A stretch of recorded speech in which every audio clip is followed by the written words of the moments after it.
In the great hall of the Justice League, there are assembled the world's 4 greatest heroes, created from the cosmic legends of the universe. Hey, and welcome back to Geeks and Hair to the Earth. I'm JC. I'm CK. I'm Mike D. And joining us in the studio, we got a very special guest. Mm-hmm. We have the owner of Comics Exchange and proprietor of Comics Exchange, or the guru of Comics Exchange. The king. All of them are correct. All are correct. Please welcome to the show the guy I'm convinced is the happiest man alive, Mr. Bill Langford. How you doing? Yeah. Hey, thanks, Hey, guys. thanks, man. Thanks for having Glad me. to have you in here. Glad to be here. How come every time I hear the word proprietor, I think of, my good sir, I'm a proprietor of goods. I didn't before, but that's all I will now. So thanks for putting that. I hear Daniel Craig from Knives Out. Proprietor is the word I use when I want to impress people. So otherwise, if it's just around my friends, I'll say I work at a comic book store. If it's around my mom, I'm a proprietor.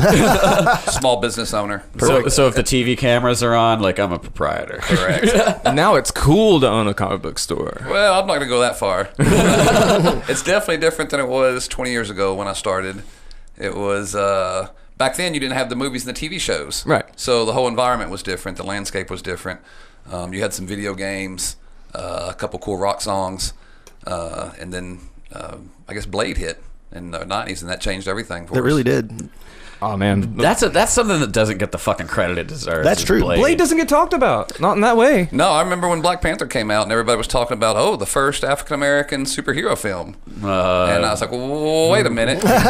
So here's this trilogy. Right. Not just one movie you missed, but there were 3. One of them even has your beloved Ryan Reynolds, you Deadpool-loving motherfucker. And he's the best part of the 3rd movie. He's I think the only good part of the 3rd. He is. Did you ever see the weird alternate ending to that where the werewolf, they went to hunt down the werewolf? No. I think it was like a girl that turned into a werewolf. They were gonna, I guess, lean into maybe either Jack Russell or Mark Spector. I don't know, but weird, awful ending. It was terrible. No, it was definitely a different time back then. But now it's all different. I was matter of fact, when I was leaving, I think it was Guardians of the Galaxy. I was by myself because I have to see most of these movies by myself because I have 2 young daughters and they're not interested in superhero films. So I was leaving the film, and 2 ladies behind me, college age, maybe a little older, and the one's like, "Hey, who was the purple guy at the end of the credits? You know, with the armor and the." Wow. And I remember thinking, "Wow!" And back when I was a kid, I had dreams about this. I would have scenarios in my head that would play out. That, I would meet a girl at the Denny's or at the IHOP, and she wouldn't want to know all about the X-Men. It was my chance, but I was 20 years too early. I have literally met girls at the Denny's and talked to them all about the X-Men. See, this is the age we live in now. I remember back in that period too, before it broke and all these characters were such a household name. You're part of like an inclusive club almost, of people that knew these stories, and you had these universes running through your mind. You go to school the next day, no one else has all this going through their head, and now everyone is seeing all these stories like Infinity War. It's like, hey, I had that in my head, and like when I was in early, like a freshman in high school, the whole thing, and now just seeing everyone else be able to experience it and not think it's corny and cheesy. It's really cool. It reminds me of the if you go back to when we were young, the people that hung out in the comic book shop, because it's more of a social experience than it is, say, going to Walmart or something. You don't fucking hang out with the cashier at Walmart. Yeah, I've been friends with Bill for 10 years. Speak for yourself, JC. The Clinton Highway is my favorite. Don't tell me how to live my life. Teresa and Aisle 6 is fantastic. But we would sit there, the comic book shop I went to when I was a kid just turned 35 this week. Mountain Empire Comic in Bristol. It's Rob's still Great fucking store. running it. It's like a 4th location now, I think. But I mean, so. he's still kicking it, man. And we would go in there and just hang out because we didn't know people in our school that collected comics. Sure. But after we saw you in the store, you just Brotherhood. Yeah. You'd be sitting. I've been sitting having lunch by myself for the last 2 weeks, and now 3 guys sitting beside me so, dude, what do you think about Jim Lee's art? I'm like, yeah. It's almost like when you have the that band that hasn't hit that you and only your friends like. Oh, right. And all of a sudden you're like, oh, wait a minute, you've heard of Love and Rockets? Oh, my God. And then all of a sudden you speak the same language as that person.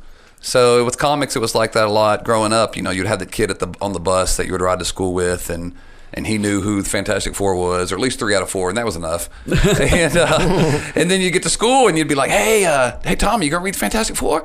I don't read comics. That stuff's for lame-os and nerds. Baby. And you're like, wait a minute. We were all just on the bus talking about this. And now because we're in school, you're not going to fess up that you read the Fantastic Four. How dare you, Tommy? Dude. Yes. How dare you? Fuck you, Tommy. You throw Yes. me to the wolves, Tommy? Absolutely. You bastard. But now it's completely different. If you would have told teenage me that my 10-year-old's response for when something can't be explained is taken from the Flash, especially from the CW show specifically. Every time something happens that she doesn't have an answer for, doesn't understand, she goes, Speed Force! It's the Speed Force! It's the Speed Force in the multiverse. That's what it is, Dad. It's the Speed Force. Holy shit! You could not have prepared me. If you would have told me that when I left Endgame, I would be with my date arguing about the specific armor on one person in one scene, and if it was from the 90s or a current run, I would have told you don't drink the fucking bong water. But it's like I saw I was around my 8-year-old godson the other day, the one that I saw Sonic with, and I was doing some Tai Chi stuff or something, showing him something, and he was like, "Is that like Doctor Strange?" And I was like, "Yeah." And he was like, "Yeah, but you got to do this first." And he banged his wrists together, and I was like, "Oh my god, you know how to use a sling ring? You're 8." I was like, "Thank you." I live in a world where a kid knows how to no, you're doing it wrong. You got to bang them together first to use the sling ring. And I was like, "This is great." No, my daughter does the Wakandan peace sign to any person of color she comes across now. I have to explain to her, that we only use it during appropriate times. But for right after we saw Black Panther, for about 6 months, anytime we came across somebody that was African American, it was the Wakandan peace sign. That's awesome. Jamie, she's not here, but she has a great story about seeing it in Avengers Infinity War when everybody got snapped. Oh, sorry if I spoiled that for anybody. They got snapped? If you're listening to this show and you didn't know that, you're in a car with a friend that's a geek, and we're not sorry. You're right. spoiled. He's giggling at you. Yeah. But the movie was over. She went to the bathroom, and as she's in the bathroom, there's a girl next to another stall, and she's bawling her eyes out. And another girl knocks on the stall, and she's like, "Are you okay?" And she goes, "Did all those people really die?" So just seeing an effect of just average people like that is amazing. The weirdest one for me was when my daughter saw Infinity War. She kept referring to the Infinity Gauntlet as the Infinity Mitten, and I thought that was just the shit. That's so adorable. But she's watching it, and she's like, "Okay, so if he gets all of the glitter in the Infinity Mitten, and he snaps his fingers, half of everything goes away." I'm like, "Yes, honey." She's like, "I'm okay with that. I mean, that's half the people on the bus gone. That's half the people from daycare. I don't like that many people." I was like, "Daughter." She said, "Well, Dad, aren't you don't you?" I was like, well, "What's wrong?" She said, "You need a job. There'd be half the people applying for the job." I was like, "You little accurate motherfucker." That reminds me of the "listen here, you little shit" meme. Yeah, a part of you wants to yell, but I've been on 3 job interviews that week, and I'm like, you're so right. Shit. The only thing I could say was, "Well, honey, there'd be half the customers, so we'd get half the money." And she's like, "They don't have money." The kids are understanding Thanos and the agenda, and nobody fucking saw that coming. Let's be real. Even when you walked out of Iron Man, you're like, okay, maybe 15 more people will admit to me that Robert Downey Jr. is the shit, and that was the top of my expectations. He's not just the Chaplin guy. Oh. Which is an amazing movie. But so anyway, yeah, the movies, and I guess in the 90s we saw the first big thing happen when the X-Men TV series came out at the same time as those comics were being marketed by Lee. And that then you had the boom. The boom, the big one. So the early 90s, yes, you had a huge boom in comic books, mostly from 2 new companies, Image and Valiant. Image was the most of the Marvel super artists at the time, Jim Lee, Rob Liefeld, Todd McFarlane, and they went off and formed their own company. But you had a lot of comic book stores pop up right around then because comics were selling. I think print runs were in the millions for some of those books. Millions. Well, X-Men 1 did what? I want to say 9. Is that too much? I thought it was 10. Well, I want to say it had 5 different covers, if y'all remember correctly. The gatefold and I think between all 5 covers, it was around 5 or 6 million copies. Yeah, that's insane. People just lining up at the stores to buy them. I remember. In multiples, 5, 10 copies. But then after the boom, of course, you have the inevitable fall. And that's when I decided to open the store, which was fantastic. I didn't take any business classes. Let Let me preface this by telling all the listeners out there, don't follow any of this business advice I'm about to give you. So we opened up a store, and it was me and a friend of mine named John Tipton, who, caveat right here, is now the managing editor for IDW Comic Books. Holy shit! Wow. Correct. So I love IDW. IDW has a lot of licensed products. They do Star Trek. They do G.I. Joe forever. They still do G.I. Joe, Transformers. Larry Hama, Transformers. The new Ninja Turtles, Oh, yeah. Transformers. It's like Boom and IDW doing that crossover. crossing over with Turtles and Power Rangers. Their turtle stuff has been exceptional. Yeah. Yeah, the last 100 issues of Turtles is the best Turtles that's been done. And I'm a huge fan of the Eastman Laird, the original Turtles. Again, not for kids if you've read those. They're different from the Archie Turtles or the cartoon Turtles. But yeah, so fast forward, we opened up a store, and we survived the lean years, and then now we're back to the gravy days again. I remember coming back to comics around, let's see, it was Lock and Key.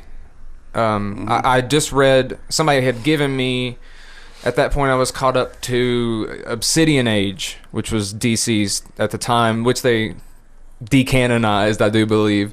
It was the JLA arc where they all got sent back in time, and Plastic Man, like, Oh yeah. they had to leave him there because he exploded, but then Clark, like, at the end came back and collected him off the bottom of the ocean and put him back together because it's Plastic Man. And then Lock and Key was my big lead back in. I believe that was around that time when I really started reading hard, and of course that's Infinite Crisis and Identity Crisis and all that. So that was when things started, right before the movie boom started back up with in 2008 with, I guess, Iron Man.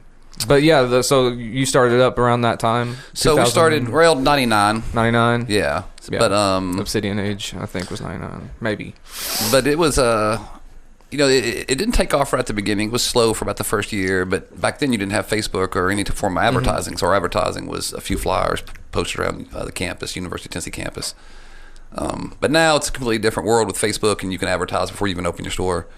So, but by about 2000, 2001, things were rolling, and we were doing pretty well. And then John moved to San Diego to take a job with the Tribune, San Diego Tribune out there, which IDW happened to open their headquarters right down the road from the Tribune. So it was kismet. Yeah, totally. That's fucking crazy. Isn't that crazy? Yeah, he just walked in, and he saw that the newspaper industry was struggling. And so he decided, hey, I better jump ship before this ship Titanic's. to comic books of all things. To comics, Yeah. yes. And That's a risky jump at that time, though. I mean, glad it paid off. yes. And then so I took over the store full time, and 18 years later, we're happy and healthy, and we have some fantastic customers and some loyal friends, and out of every job I've ever owned, every job I've ever had. I am a proprietor. See, here's the thing. I'm a proprietor. Sorry, I can't help it. God damn it. This is the only one that I've never dreaded going into at the beginning of the day. That's awesome. Yeah. I love coming to that shop. I don't feel like I'm going into a store or stopping in to buy something. I really feel like it's like an extension of my home or my house or something. I really just love stopping by and hearing the conversations and the camaraderie in there, and it's a great store. So many beautiful things in there. I love it. I mean, the last time that I was able to come in, there you were. Yeah. All of a sudden, I was like, "There's Mike." That's crazy. It's a lot like Cheers, but without all the alcohol. A few more comics, but everybody knows everyone's name for the most part, and everybody gets along. And it's a great place to hang out and talk about comics and pop culture. I've really been enjoying your exclusive coverage you've gotten. It makes it just feel that little bit extra something special. It really does, man. Mark Brooks, particularly, man. You've gotten some fantastic covers for sure. No, we've been very, very lucky to work with some phenomenal artists over the years, and Mark's great. Adam Hughes is fantastic. Addie Granoff. Oh, yeah. There's several, but yeah, it's absolutely, we're happy to do it, and it's the way we look at it. It's kind of a way to pay back the fans and pay back our customers and our, by giving them something exclusive that they can't get any other place. And people love variant comics. That's one thing I've learned over the years. If you holofoil something, if you die cut it, if you... I don't know why I want them, but I do. It's so shiny. It's like, okay, I've done the math in this in my head. I'm like, logically, is this going into a long box that's not going to be opened until I'm dead? Or unless I'm digging for it to show somebody. But I want it. Like, I have to, I show it to everybody as soon as I have it, and then...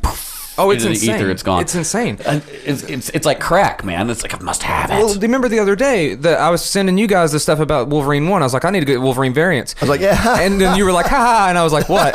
And I got online and I was looking at prices of like the Jim Lee one and stuff, and I was like, $150? I thought that was a joke at first until I actually got on eBay. I was like, oh my fucking God, that's $150. That's the other thing that's changed. When I was a kid, comic fans had no money. We were all broke. And so it blows my mind now when someone comes in the store and buys a $1,000 statue or, Clay, if you're listening. but don't get me wrong, I appreciate it, but it's mind-boggling now that people are willing to spend that kind of money on not just the comics, but the ephemera that goes with it, the merchandise and the toys and the some of the fucking toys, like for our listeners to set the stage here, like if you turn around from the counter, there's a table there with some of the coolest fucking toys I've ever seen in my life. I've seen shit on that counter that I've never seen online, and I'm one of those people that sits there and, well, I hang out with these guys for fuck's sake. You can hear it from us. Yeah, like we're seeing coverage for this shit all day. I walk into your shop, like, what the fuck? I don't know why I need it. Like the toys are what get me anymore. Like some of the shit in there. And I look at the price tag. I'm like, oh no, my daughter's gonna need braces one day. I can't afford it. And then I'll randomly see somebody walking out and holding it. That person's, if anytime I see that person's face is now burned into my brain. Like every time I see it. So how's your Thanos statue? Do you have pictures of you posing with it? Maybe your dog beside it? Can I just see the fucking toy? And not just that, you have statues now that are two pieces that are almost 4 feet tall. Yeah. Like 3 feet tall at least. I have some statues that come in 2 boxes. It's They can't crazy. even ship it in one big box. They have to. Yeah. One thing I've noticed with some of those amazing statues at the shop, they come with like modular heads or arm parts you can switch out. You can reconfigure it a little differently. Not like an action figure, but it's little small parts of it. Yeah. Right. So this isn't superpowers like when we were kids, or even the 12-back Star Wars or Joe's, or the stuff they have now. You can change hands. There's weapons. There's pieces. There's parts.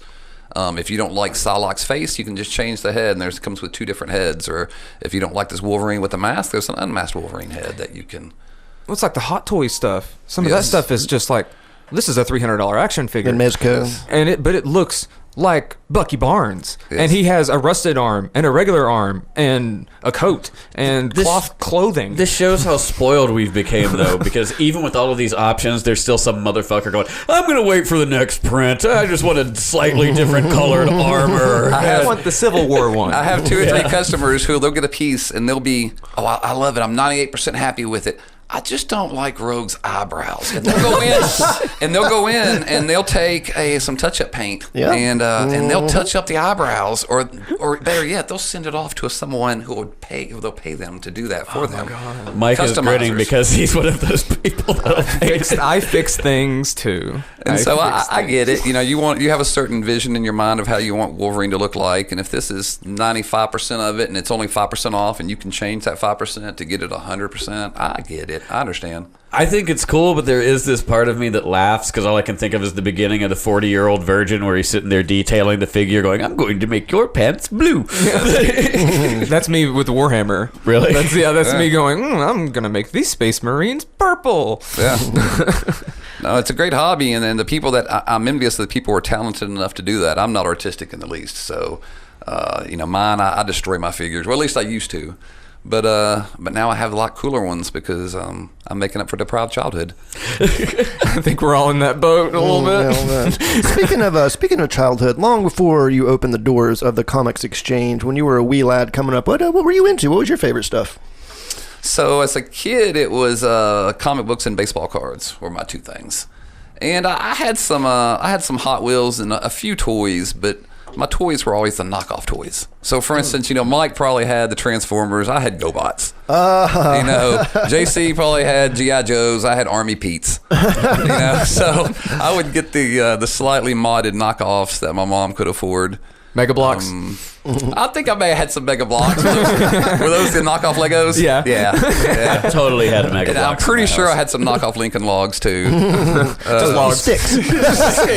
Abraham sticks. Whittled sticks. But I'm so envious of the kids today because they have all the cool toys, and to grow up in today's world where you have on-demand cartoons and hot toys that look like Sebastian Stan and it's mind blowing. It's really crazy. Try to explain to the younger generations what broadcast television means. I dare you. It really was so different. You just mentioned the on-demand stuff. The anticipation of having to get home from school, like, which episode of G.I. Joe is it today? Yes. Getting up on Saturday morning, 7 a.m., bam, who cares? Like, we got to get these cartoons going. And now it's just whatever you want, whenever you want. But there's like a desaturation to it, though. I miss the days, especially Batman the Animated Series, because like you knew, even like when you were watching it as a kid, you knew that this show is going to get taken off the air. Like, this is too fucking good, and it's not for kids. And so They're dumping too much money into it. Yeah, so you'd go home and it'd be like part 1 of 2, and you'd be like, fuck, I gotta get home tonight. They might cancel this shit by tomorrow. Like, you're running from the bus stop home.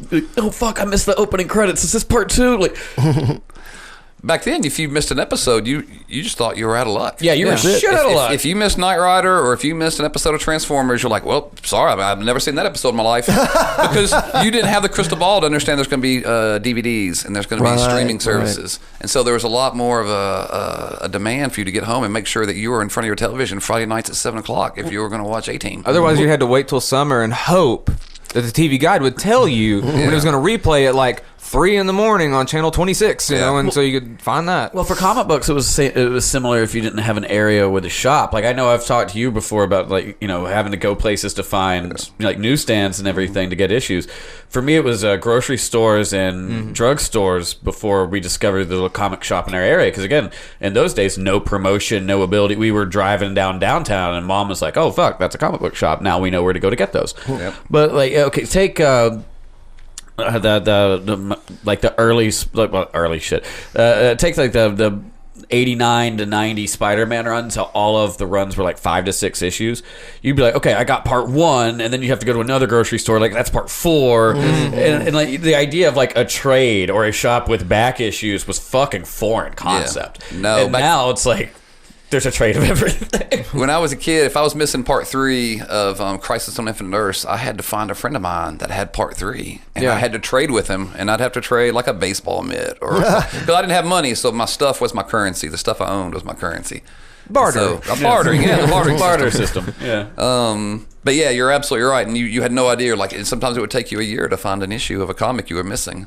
I remember Woodson's Mall had comics, and that was the only place because I grew up in Campbell County in Caryville and La Follette. And then I found out that Clinton Cards, Comics, and Collectibles was open. And that's such an old school shop, and really I don't know if it's still open or not. I haven't been down there for a minute. Is it really? I haven't been down there like all year, so I was wondering if it was still open. But it was opened up a year ago, last summer. So. I remember the smell going in there. He's got some crazy back issue size up there that he'll never even get to. That's up in that attic space that he'll probably never touch. He's been there 30 years, I want to say. Yeah, I think so. Not to shill Comics Exchange, but I've got a lot of road comic friends, and almost all of them read comic books.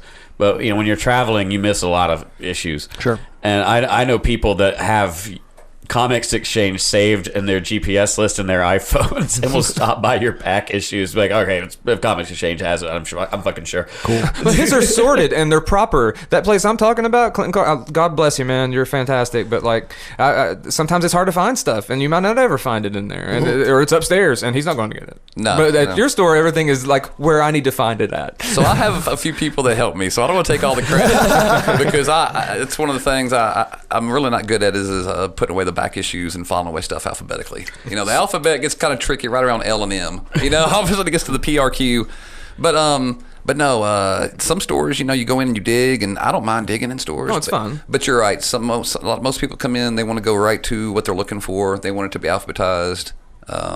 So we try and do that at our store. Part of the advantages of being a proprietor is being able to hire people to organize your shit. It also depends on customer service. It's different stores are different, and if you have help, yes, it's a big thing. And if somebody just wants to sit back there and go, "Well, I don't know where it's at," if it's not in that box, sorry, man. It's a very different situation, and it does happen. I've had both type of employees, and you definitely prefer the more friendly, helpful employees. There was a shop in Fort Lauderdale I went to on the road. It was this huge 2-story shop. It was fucking huge, and I was looking for back issues, and because this place is like some big local institution, they're like, the customer service was fucking garbage. Like, I go up to the counter and I'm like, hey, I'm just, can you show me where the long boxes are? And like, if you don't know, you just need to walk around until you find them. You bitch. I found some cool scores at local like antique malls or flea markets. You might find something back in the corner. I think I found the first 15 of the Grant Morrison new X-Men run for $1 a piece just down the street. You never know where you're going to find in little places like that. So an antique shop is where I've started my Bronze Age, Copper Age. Wow, the 70s. Dang. That era of the horror comics. That's where I got Tomb of Dracula 1. Oh wow! And cool. so that was a big score for me. And then I was like, well, I want to find Werewolf by Night 1, and I want to find iZombie 1, or not iZombie, but Living Zombie, and all that stuff. Yeah, Frankenstein's Monster. So back during that time, that's finding that one in an antique store started it, and it's like now I got to hunt them down and get values. I finished my Fatal Attractions run with the original like holo cards in the front on the antique store across the road from the comic book shop that I had been buying them from. Which means that they had a pawn service in there too, which literally meant somebody bought their comics, ran out of money, and went to the across the street and hawked them. I'm like, well, sucks for you, buddy. I got nothing but expendable income. I'm fucking 12. Dum.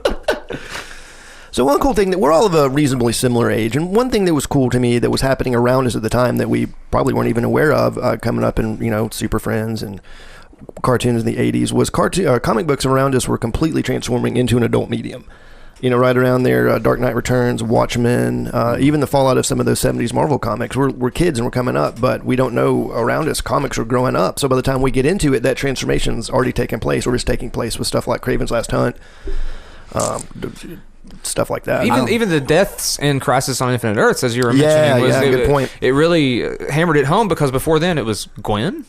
I mean, there was that was a big death, and parents like any parents. So Thomas and Martha Wayne, Uncle Ben, Green Goblin. They kept Green Goblin, or Gwen Stacy. They kept Green Goblin dead for quite a while. Yeah, they really did. Forever. They actually brought Hobgoblin in. Right.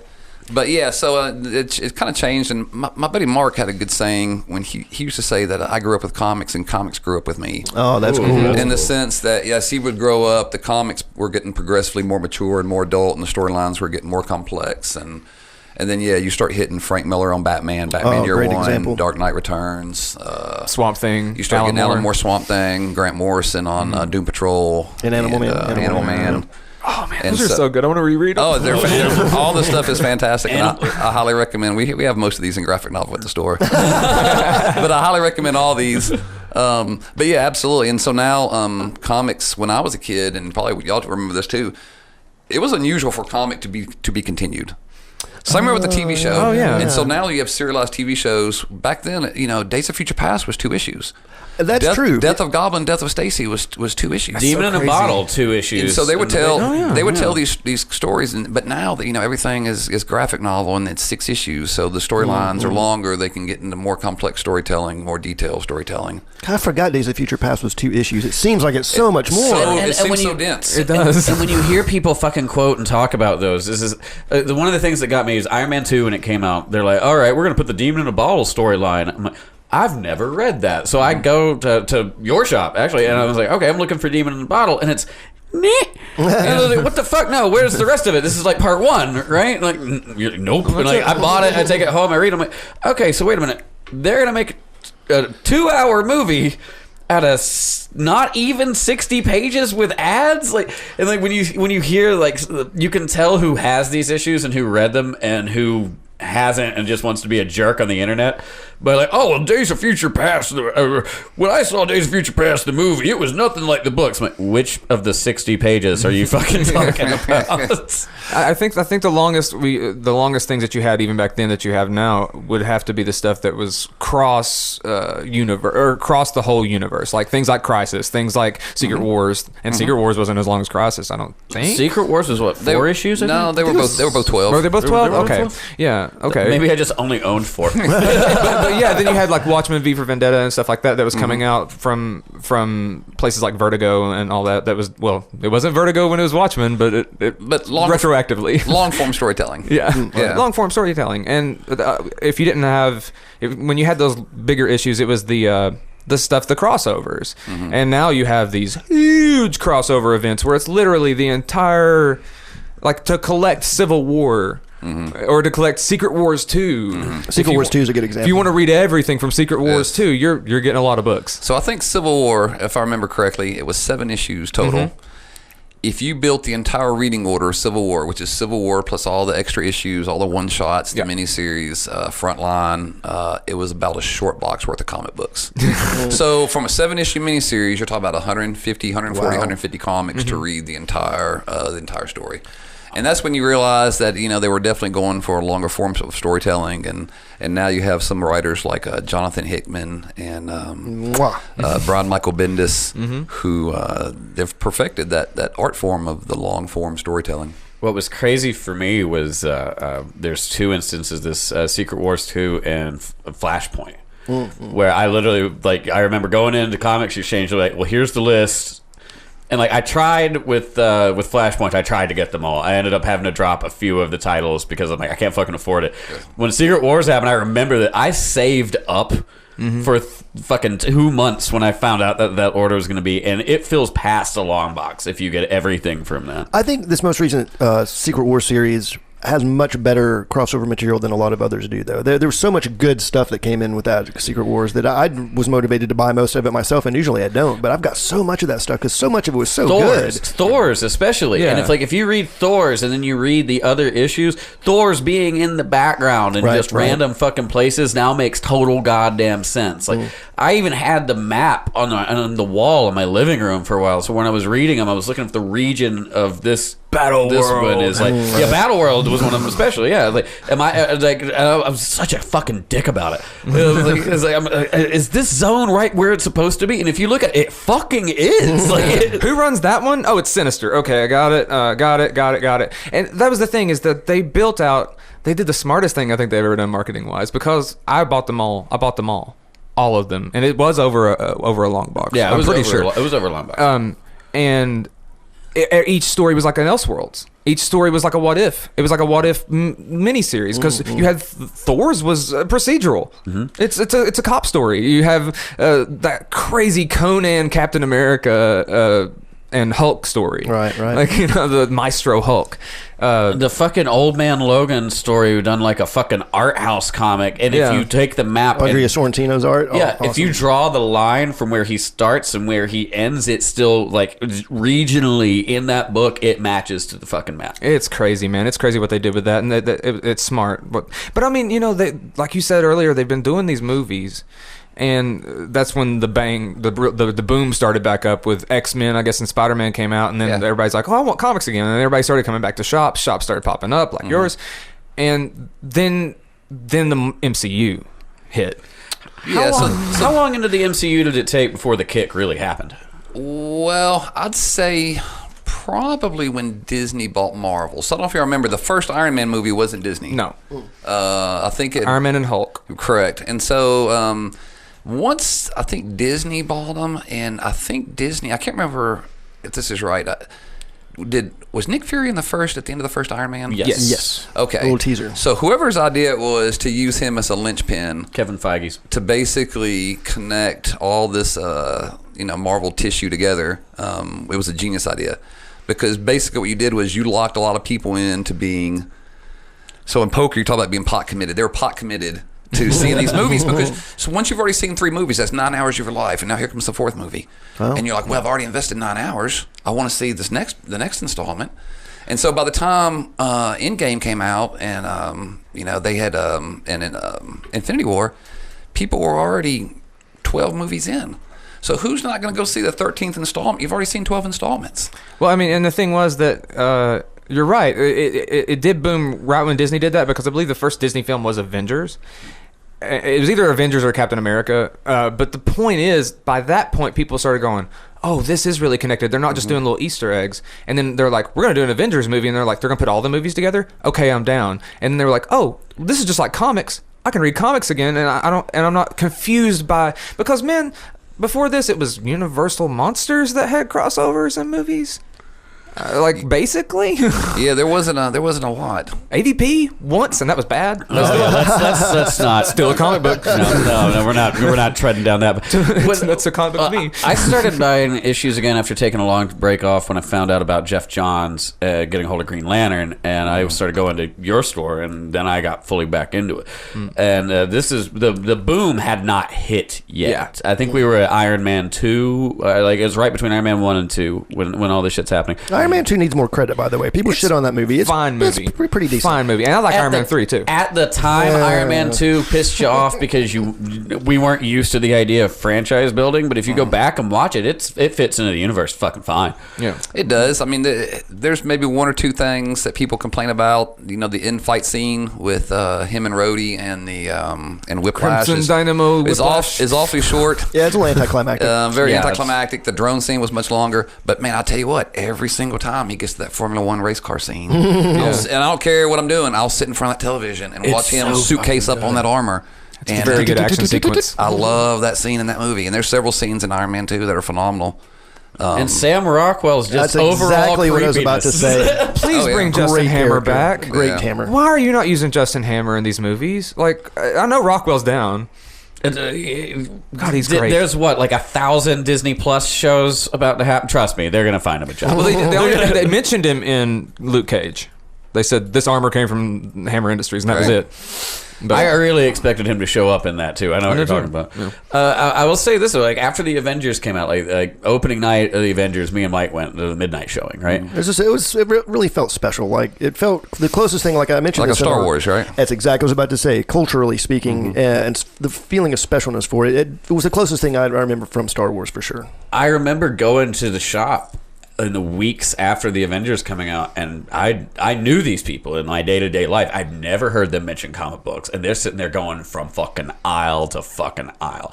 Like from a casual observer, Avengers seems to be what I like. The shotgun black. What was noticeable to me as an outsider. It was like, yeah, fuck, these people I've known for 15 years are now sitting there asking me about goddamn Iron Man storylines. And I tell you where I think the next leap is going to happen. I think when Disney Plus gets up and rolling with these TV shows, and they get the synergy between the shows and the movies, you're going to see a lot of people have that water cooler conversation the same way they used to about Walking Dead. Nice. About, because Walking Dead before this was kind of like the only comic book TV show. Well, I won't say that. I mean, there's several, but it kind of gave you an example of if you had a hit comic book TV show about what it could do culturally in the pop culture and how many people would be talking about it. And so hopefully with the WandaVision show. Oh man, that looks so interesting. It looks so unique. It really That one's the one I'm most hyped about, but I definitely want to see Winter Soldier. That's mine because I live in that world. That side of the MCU for me. Yeah. The spy. So Cap 2's your favorite, probably. Yes, it's my favorite. It is awesome. That Cap 2's my favorite. Then Civil War. It's then a Endgame. Jason Bourne superhero film. But yeah, I'm really that's the thing that gets me super excited is about the upcoming MCU on Disney Plus. I like how you brought The Walking Dead into that because that's another thing people don't realize that boomed in. And the people I know that got into comics from Walking Dead primarily haven't left Image.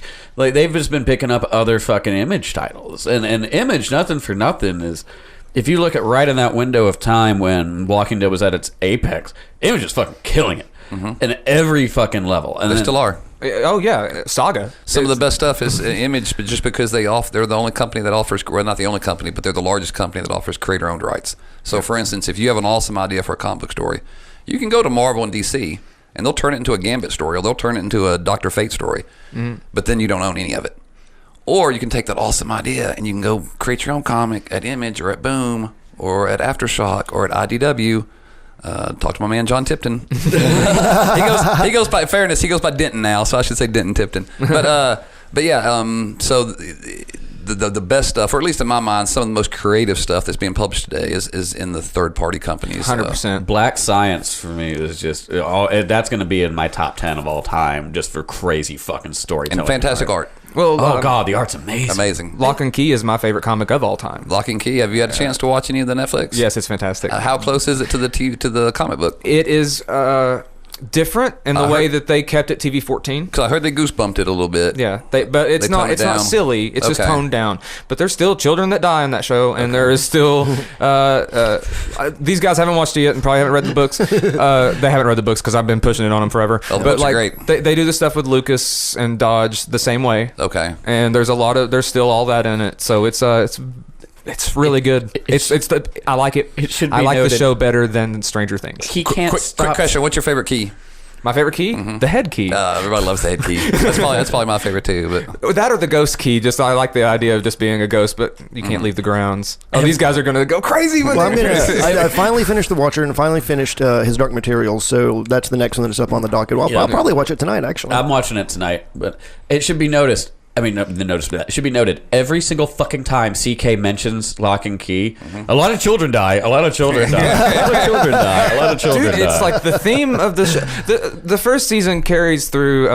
It diverts a little bit from the material, particularly with the ending, because they don't want to just end it like they do because the story pretty much wraps up in But with the TV show, you want to keep it open ended. Yeah, so they keep it going, but ultimately it's fantastic. And yeah, I'm sorry, but like in the book and the show, just a lot of kids die, man. I mean, it's a part of the thing. It's about trauma. It's a thing about trauma. It's like Something is Killing the Children, an IDW book that I talk about all the time that I got you into, and you're going to eventually read because you're going to love it. I also got Folklore off your recommendation. Folklore. Yeah, Folklords is great. Yeah. Did you notice how the bass in his voice just dropped? And you're gonna love it. Oh, you will, man. Erica Slaughter is a cool character. So what are you reading, Bill? What's your favorites right now? So I go through phases, and a lot of it, when I was younger, I would always read certain titles. Uncanny X-Men, Peter David's Incredible Hulk, nice. Wolfman Perez, New Teen Titans, of course. Oh, yeah. Peter David's Aquaman. But later on, what I've come to realize is that I more so follow writers now. So I have certain favorite writers that I really like. There's still like I'll always read Uncanny X-Men until I die. That's just it's like in my DNA, and I can't help it at this point. It's like I talked earlier about being pot committed. I've been reading it for 30x years, and so It's like us with Batman. I'm not stopping now. Oh no, Detective. I'm in that boat as well. Yeah, Detective especially. I'm stuck with Detective until I'm dead. Yeah. I'm stuck with Detective and Green Lantern. If I had to throw out some current ones that I'm really enjoying, James Tynion's new run on Batman is great. Oh, yeah. I love what Hickman's done for the most part with the Fantastic Four, or I'm sorry, with the X-Men. Just because Marvel had neglected X-Men for so long, when they were in the war with Fox, and they basically created that Inhumans TV show to bluff Fox and say, hey, we'll create our own X-Men if you won't give us X-Men. God, what a fucking toilet bowl that was. And in the comics, they shut down any cool X-Men stories or new mutant characters. Scarlet Witch did a thing around House of M where she wouldn't allow any more mutants to be created in the X-Men universe. No more mutants. And so that was just basically Marvel's, Disney's way of squeezing Fox. But now X-Men's great again with Hickman on there. Oh my gosh, Chip Zdarsky's Daredevil. Yes, I'm just talking about that and the Spider-Man life story that he did, man. It's the like life story made me cry. There were two issues that I'm not afraid to admit it teared me up. They've not read it. Neither one of you guys have read it yet. I've not. No. Okay. Explain it. So you can explain it better. It goes through short explanation. It goes through the different decades of Spider-Man's life and tells kind of like these one-of stories, starting in the 60s, 70s, 80s, 90s. Oh, I haven't heard about this. Yeah, and it's really well done. The art's fantastic. The story's good, and there's a couple tearjerkers in there. See, I want to read this because my big bitch about Spider-Man for fucking years. I quit reading it for probably since Scarlet Spider and all that shit until... Was the guy who wrote the Spider-Verse, Spider Island? Dan Slott. Yeah, Dan Slott. You turned me onto the Dan Slott run of it. I fucking loved Spider-Man again. But my problem with Spider-Man was how long can you keep him a teenager?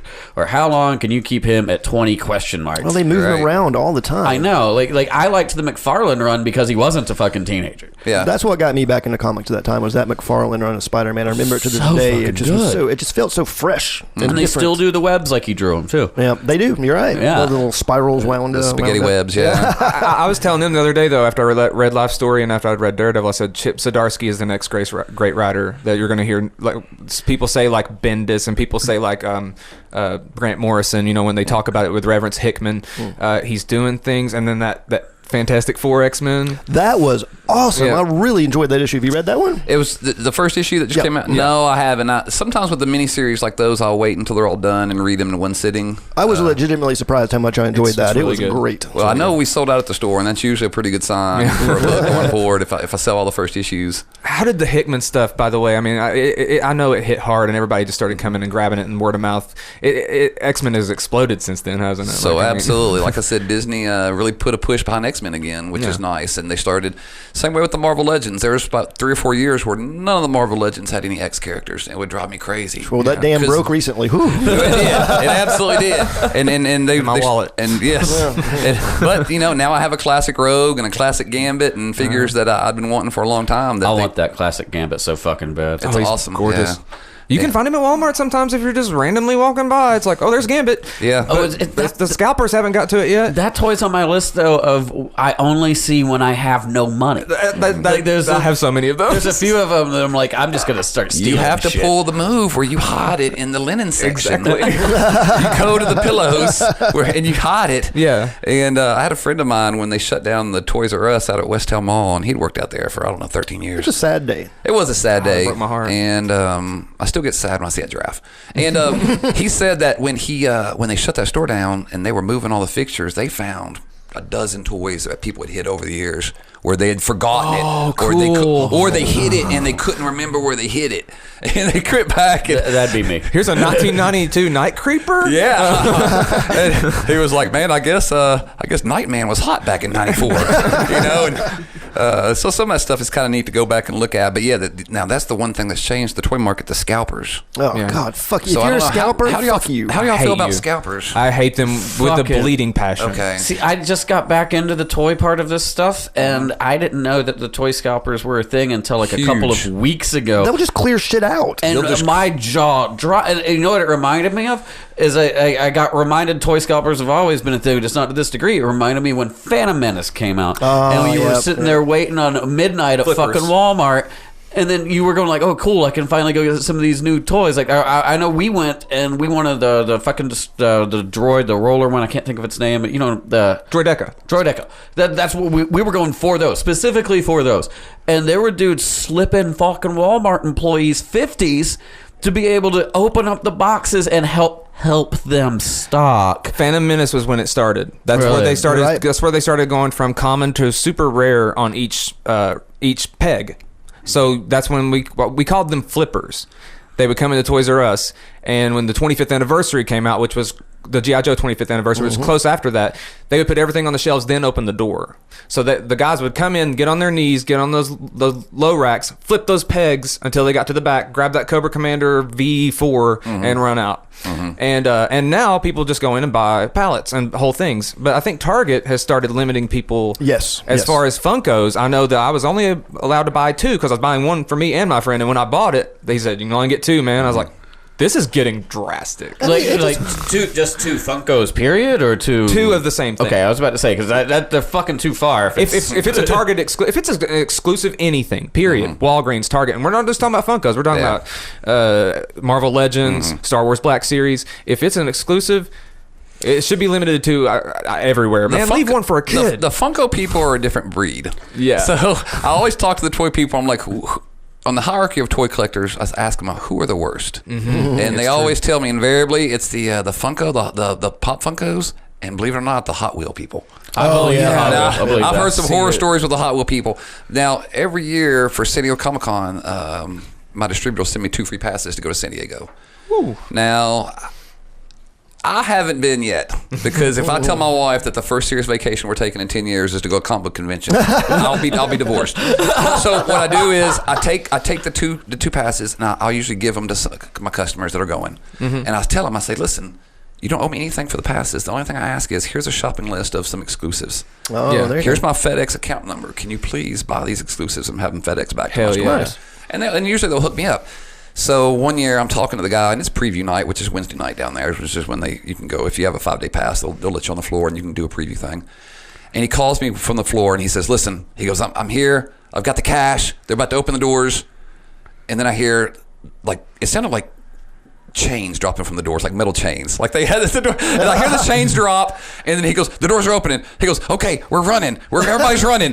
He goes, it's like Pamplona, Spain, and the running of the bulls. But he goes, instead of bulls, it's a bunch of nerds behind me. And he ran straight to the Pop Funko booth because I'd given him like 4 Funkos I wanted. Yeah. And he goes, I can't even get close to the booth, dude. He said, there's so many people, and he goes, it's just a mass of people, and they're all waving money over their heads, just holding up 20s, trying to get these exclusive Pop Funkos. And so I don't even try for the exclusive Funkos anymore because the collectors are so devout, and they're so hardcore that you can't do it. I'm one of them. And but I'm not crazy like them. That's cool to me, though. There's a difference in somebody being passionate and wanting it for their collection versus just some selfish asshole taking figures and holding them ransom from like people. 50-50 on the Funko people. All right. Yeah, I'd because say that's fair. Yeah. I'm a casual collector, and I was like, I'm going to get those. But, like, for instance, I've saw that emptied at San Diego Comic-Con. Oh, yeah. I saw that shelf empty over the first day. They had a meme of that, didn't they? Yeah. I mean, Well, in fact, Funko has to split it between the 5 days. So what they'll do is if they have an exclusive that's limited to 240, they'll do 60 a day for 4 days. Yeah. So is that way they have the release map pictures? Well, that's your Freddy Funkos and stuff like that you're getting crazy about. The low numbers, super low number, right? You're getting into things. It's like Freddy Funko Superman, and then they're going to do 60 one day, 60 the next day. But they may have 200 Sigma the Sea Monsters. But you better get one of those. Yeah. Absolutely. When the Funko trend started up, I thought I had a problem with it because I had bought enough to have 2 shelves in my house. And I'm like, okay, I've got to cut the brakes on it. I quit fucking talking about them for a while, and then like not even a year passes, and I start seeing my friends go, okay, I'm selling my Funko collection. I'm like, ooh, maybe they got 2 or 3 that I need, and it's walls in their fucking home, rooms in their fucking floor to ceiling. The listeners can't see the hand I have over Cody's head pointing right now. It's somewhere between that on one wall and G.I. Joe's on the other wall. It's. I had a customer of mine that came in, wanted to get into collecting Funkos, and said, I want to do start Funkos. I said, be careful, it's a slippery slope. He said, listen, I'm just gonna do Deadpools and Batmans. Oh, that's that's all. That's all. That's the scariest one. That's what he thought. And then I saw him about 4 months later, and he said that he was up to like 120 something different Deadpools and Batmans. Holy shit! I was about to say that's the ones they make the most of. They make between the color variations and all the different exclusives and whatnot. I mean, he had over 100 Funkos just of Deadpools and Batmans. I'm surprised at this point he doesn't have a Funko-shaped IV hole in his arm. I need more Deadpool. A Batman Funko-shaped IV pool. Because, I mean, like, literally I've seen people almost fight over like a rainbow stripe Batman. Yeah. And I just don't get it. But like I'm just not that level of collector. You got to be a completist. They are. Though it's some serious Pokemon shit. Got to collect them all when you talk to Funko people. It's fucking crazy. One thing that killed me with scalpers lately, they've been releasing these NECA brand TMNT figures at Target exclusively, and they're fucking amazing. And Bebop and Rocksteady came out, but there's only 1 per case. After a week of driving around at Targets, I'm like, what the fuck? So I go to eBay. 300 of them are on eBay for twice the amount. I'm like, fuck you. Get a diamond account. You want to sell toys? Open a fucking toy store. At least online. Quit ripping legitimate, honest fans off. Just taking it away from them just for profit. I'll tell you the secret of what they do. They go in. So Target puts up an end cap of Bebops and Rocksteadies and Turtles. One person goes in with 2 shopping carts and just dumps that end cap into those 2 carts. He goes and checks out. Goes home. Puts those toys on eBay, keeps the receipt. The ones he can sell on eBay at markup, he sells at markup, makes money. The ones that don't sell on eBay, on the 29th day, before the 30th day, when that receipt runs out, he takes those toys back to Target, the ones that didn't sell at markup, and returns them to Target and gets his money back. I will fight him. So right he now. floats. Gets credit. So he floats 30 days of money on his credit card. And then, he sells the stuff on eBay, and then at the end of the month, the stuff he doesn't sell goes back to Target, and he gets the money back. Open a fucking store, you fuck. So, hang on, it gets better. And then... I don't think you know what the word better means. It's true. So, he, then, if let's say he's got $300 on his credit card, right? Yeah. But they have $400 worth of product on the pegs. So he'll take the $300, dump it in the cart. The last $100, he'll damage all the cases and the packaging. I see. That's where those come from. So basically, now you've created an artificial scarcity in your immediate area where people can't find mint on card figures that they're looking for because one person's either damaged the supply or has bought the supply up. And why are you doing that to toy collectors? It's already such a small niche thing. Can't go fuck with somebody else. I have a hard fast rule. If there's 2 there, Or if there's 2 there, buy 1, leave 1 for a kid. If there's 3 there, you buy 2, leave 1 for a kid. Right. I mean, if you're going to buy 2 to even resell it, if you're hard up, but if you're a toy collector, you're a toy collector. But those guys, they've been around for a while. Oh yeah, it's never the 10-year-old that's buying 2. Wow, right, because there was times when I was 10 and I would buy 2 stormtroopers because I want an army build. Army build, yeah. Or I would buy a Luke in white and a Luke in black because I want a Jedi Luke and a normal Luke. But so usually if I see kids doing that, I don't think twice. I think he's going to take one and use it for pieces and parts or whatever. Sure. But when I see the 40-year-old, or, the 35-year-old, and he's buying all 6 of the Walmart exclusive, Jean Greys or whatnot, I know what's up. Yep. It's disgusting. What fucking bastardry is this? This is what we deal with. This is why we can't find our figures. Yes. I just I knew you weren't lazy because Jesus. If you're one of those people and you're listening to this show, I want you to do us the favor, find a telephone pole that needs memorial cross and drive full fucking force into it. Do you publish? You know what? Okay, fuck us. We're not kids. It's the kids thing that pisses me off because. I mean, at 38, I'm Star Wars toy kid age, and like the Lukes I wanted were the big ones. The Lukes and the Vaders I wanted, I could never fucking get. I had to buy them as an adult in like plastic bags from the damage piles. To do that to a kid as big as shit like the MCU or even though it shouldn't be to some of the younger age groups, but it is Rick and Morty. They've got a bunch of fucking rare Funkos too, just from fucking Walmart. Exclusives, yeah. Like taking those from you, fucking. If I would have, oh my god, I have a whole new demographic of people to kick in the fucking face. Jesus now you know why Christ. we talk about it with so much venom. Yep. I did not know. Speaking of venom, I wanted to touch on this a minute ago when you brought up Image Comics. It is so astonishing to me that Image Comics now is known as the place to go for creativity and artistic freedom. When you think about what Image Comics started It's as. crazy, isn't it? Oh god, nobody's going and showing off their early pictures of Youngblood or the softcore porn of Gen 13. But the Venom reference there is because Venom is what created Image Comics, technically. Venom, for our listeners that don't know, Todd McFarlane created Venom along with Dave McElhaney. And editor came to McFarlane and said, hey, we're going to turn Venom into an anti-hero. We're going to make him kind of a good guy. And McFarlane was like, well, no, you're not, because he's psycho and he's evil. Well, he's my character. And they're like, he's not your character. So that pissed him off, and he got his friends together, and they said, well, fuck you, Marvel. We're going to go somewhere that we can make our own characters. And to be fair, they were pretty awful comics. It was very much watered-down copies of what was going on in Marvel at the time, in DC to a lesser degree. So, Definitely. So to see them evolve from that into the house of creativity and passion, that's something astonishing. We used to buy, I think it was Supreme. I think it was the name. It was a Superman knockoff. Yeah, we used to buy issues of that just so we could read out loud to make fun of. Like if you try to read every dialogue from Supreme in a Shakespeare voice, it's one of the funniest fucking things that you can ever fucking do. But I liked Image when it came out for Spawn. I think everybody went to Spawn, and everything else was a side effect. Like you bought Image Comics hoping that it was going to fucking be like Spawn, and you get, more Rob Liefeld trying to draw feet in 4 different franchises. It wasn't until Larson did Savage Dragon, really, and I think that was... Savage Dragon was really good. But didn't he leave? That was Top Cow? It's still going, Savage Dragon, by the way. Yeah. Surprisingly. What? It's about to come up on issue 300. It's a generational, right? Like his kid became Savage Dragon. It's like aging in real time. And Eric now Larson, like it's a labor of love for him. I give it up to Larson because it's hard to do 300 copies of a comic for anybody. Procedural. Yeah. I mean, it's the 300 straight shot, no reboots, retcons, nothing. Nobody else doing issues, just Larson cranking. God. one long continuity. Yes. That fan base has to be savage as hell, man. I didn't think of that when I said it. But yeah, it's crazy. The Image is the house of, like I said earlier, I mentioned Saga, but Saga has its own fan base. I mean, there's literally people that every week, that's what they, or every month, that's what they want is My Saga. buddy loves Saga. He calls it Star Wars for smart people. I know people that I know people that only wait a read minute. Saga. I'm sorry. Yes, that's what I was saying. People, Yeah, that's all they read. I know people. That's one of the only comic like There's Saga people that and couldn't- Walking yeah. Dead are the only two well, used to be Walking Dead. Let's say no more. The franchise I know that like that's the only book that they buy. They'll come in the store and they'll buy the one book of Saga, and that'll be it.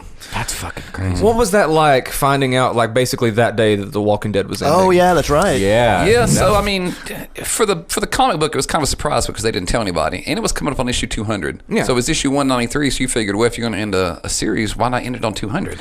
And so it caught everybody off guard, and I'm not sure why Kirkman did it like that, because obviously he could have sold a lot more comics if he had announced an ending on 200 and sold an $8 issue of 200. You know, it's double thick. You know, but to end it on a regular $3.99 issue, you know, he left a lot of money on the table. Not that he's hurting for money. Walking Dead has pretty much been a machine that prints money for a while. He good. I saw the trailer for the new show last night. He's so pretty yeah. good. The same way reason, you know, when you have that much money, it's like my buddy with Disney and Baby Yoda. So I'm sure you've already talked about Baby Yoda. So Baby Yoda, you know, they came out on The Mandalorian, but it was before Christmas. So Shortly everybody before Christmas. So everybody, Shortly, everybody in the store was wondering, hey, where's all the Baby Yoda merch?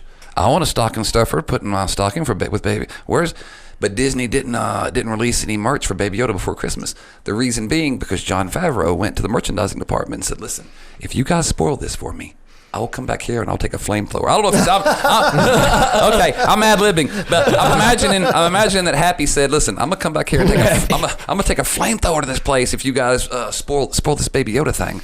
And so Disney forewent all the money that they could have made on Christmas Baby Yoda, just so they can maintain the integrity of that TV show, that Mandalorian TV show. And that's what gives me good feelings about the Marvel MCU going forward. Is that if Disney's willing to put that kind of faith in this and to put the kind of production value and quality that they're putting in Mandalorian, which is fantastic, then I don't see the MCU shows failing. I think they're all going to do well. I couldn't agree more, and you got to bear in mind how fucking well, you know, but how fucking uncharacteristic For it the is mouse for to leave Disney money on the to table. leave money on the, yeah. I mean, A lot of money in this case. A lot. I mean, if you look at what they did, I think it's funny. I don't promote the band or anything, but what they did to the Jonas Brothers, for example, over one possibility to make extra millions, they fucked those guys' career up because they said no about one part of a contract. They put those fuckers off the island because that was an extra, and it was only Big Jonas Brothers fan, are you? no, but I mean, I think Is it was Nick your funny. favorite? I like Nick. Nick's cool. No, I just think it's funny as shit that it was they complained about one part of a contract, and Disney's like, "Go fuck yourself. You do what we say." Yeah. And the Jonas Brothers were a machine that printed money to tweens until then, and they were like, "Oh, we're sorry, Disney. We're sorry." They threatened their whole fucking livelihood. Oh, yeah. And then now, if you look at it in a situation like Marvel, it would be so easy for them to put their jackboot right to the throat and go, "Yeah." They'd haven't. If you look at Star Wars, they have a reputation for sticking the jackboot to the neck of Star Wars, and they let Mandalorian pass. That is Well, it's so right to have gone that way, because if they would have sent out designs for that Baby Yoda to these companies, it would have leaked the fuck everywhere. And it would have for tanked months the before. it would have People would be like, tanked "Oh, the there's Baby Mandalorian." Yoda." It would just, it would have. Yeah, it would have tanked the Mandalorian. It would have had no franchise ability. They're making their money in the long run by not getting that cash grab there. But this is the big ears are a machine of cash grab. Like, for them to leave, they've got to have some serious fucking faith in these new contracts for Disney Plus. The Baby Yoda dam's about to break. What is it? June, July, when all this pre-ordered stuff's about I to start know releasing? April the Funko comes The out. Funko's in April. Yeah. So you'll start seeing some stuff probably around springtime, but they're still going to make millions on Baby Yoda merchandise. So it's not like they're missing the boat completely. They're just taking a little bit smaller boat. Well, if you saw that $60 the animatronic one? the animatronic one, Yeah. for $60, For what it $60, does, yeah. It's full size. It coos when it sees bright lights. It can close its eyes and do the force push thing. It Yeah. says like 60 different things. That or should be like $200. You Yeah. think? And That's already pre-order sold, right? It's like you can still pre-order it. You Yeah, can? man, you can get it. Yeah, no, it's available. It's Hasbro. I'm pretty sure it's a Hasbro. I think it is it is. Hasbro. I yeah. can Hasbro. But yeah, it's crazy how that stuff's. I mean, they kept that held in. Yeah. It's unreal because it's like I can see Feige having that power, right? A little bit, like being like, no, stop. But like Favreau being able to do it, that's amazing. Well, you also have to look at the amount of franchises that Favreau has kicked off. I mean, they had some faith in Favreau. I mean, They did. without Favreau, the MCU wouldn't have existed. He's Iron Man 1, right? Yeah, he's Iron Man 1, and he was the one that hard pitched it. Like, it was his hard sell. If you watch the featurettes on making Iron Man 1, It's basically Jon Favreau going, I know if this movie fucking fails, I'm unemployed, I'm bankrupt, I'm dead, I'm fucked. But I've got Robert Downey Jr. with me, and this Kevin guy seems pretty smart, so I'm going to go fucking fight it, you know? Now they and I guess now Kevin Feige, is he in charge of the Star Wars stuff too? Did then Disney move him over to Star Wars? No, he's just producing a film apparently. Okay. Or he's creating a film. But the interesting thing to me is that now he is full creative control over the entire of all creative, which means that he's not hit it yet, but he can touch the comics. Yeah.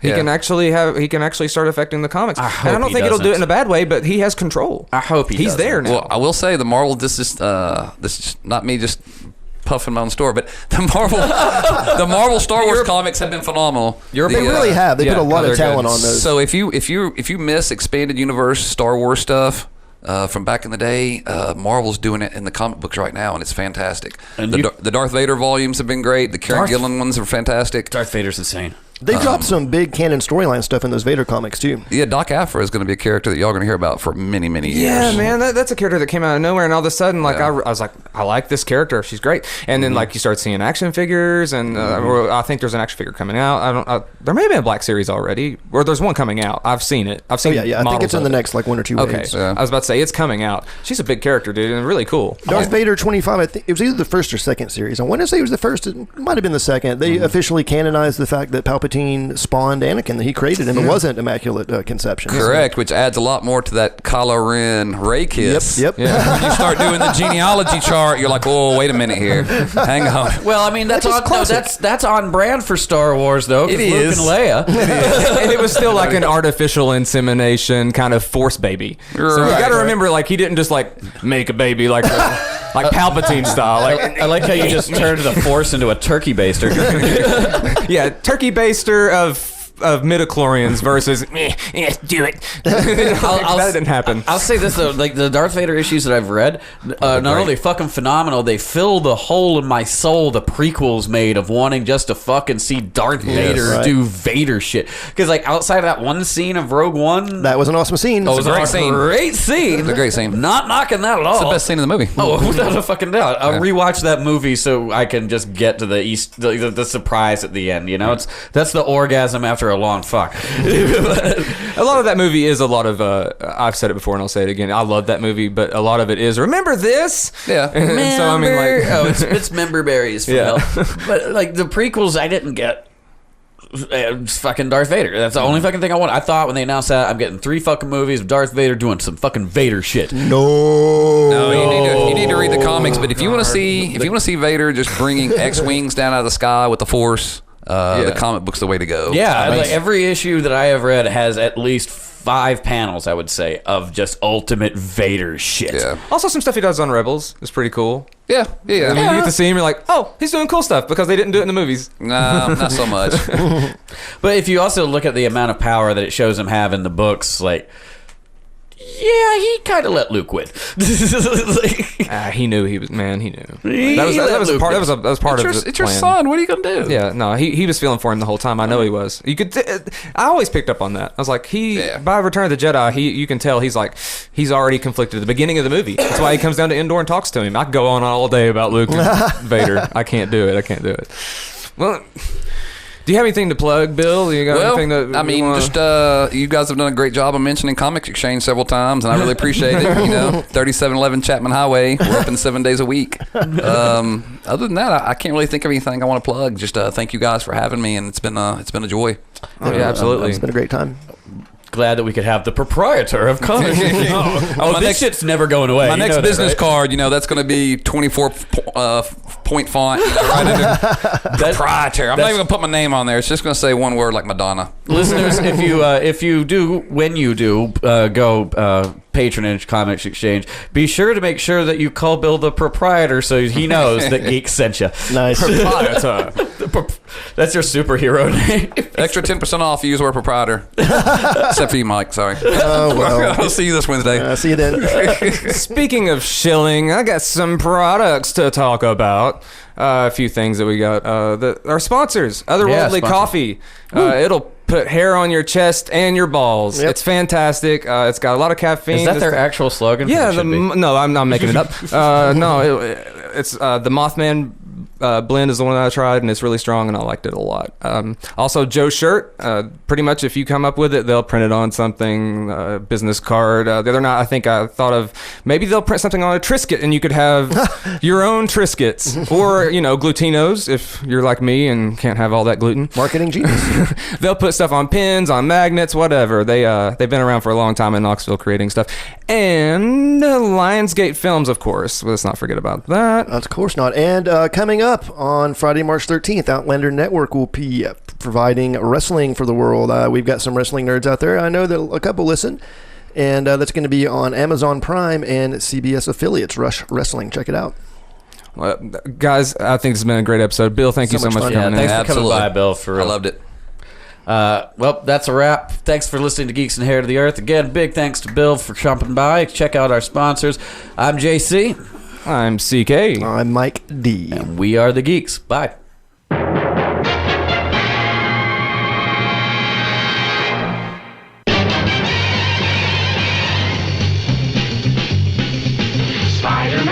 Spider-Man does whatever a spider can. Spins a web any size, catches thieves just like flies. Look out, here comes the Spider-Man.